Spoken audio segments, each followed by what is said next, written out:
12 কোটি রোহিঙ্গা পালতে পারে বাংলাদেশের সরকার, আমাদেরকে পাললে লস কি? আমরা কি ওদের কাছে চাই? আমরা সাহায্য চাই?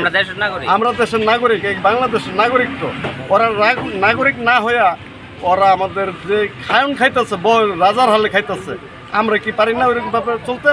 হট করে আমাদেরকে এখান থেকে উচ্ছেদ করা হয়েছে। আমাদের জন্য হয়তো যে কোনো একটা জায়গা দেওয়ার একটা ব্যবস্থা করা হোক এবং আমরা ফুটপাতে যেন ব্যবসা করতে পারি। এবং আমরা ব্যবসা করি এখান থেকে, আমরা সবাই এখানে যারা আসছে সবাই কিন্তু কোটিপতি এবং কি অনেক বড় লোক মানুষ না, সবাই কিন্তু দিনে মানে খেটে খাওয়ার মানুষ, সবাই কিন্তু দিনে যা পায় তা দিয়ে মানে সংসার চলে। আর আজকে যদি আমরা ব্যবসা বাণিজ্য না করতে পারি, আমাদের সংসার কীভাবে চলবে?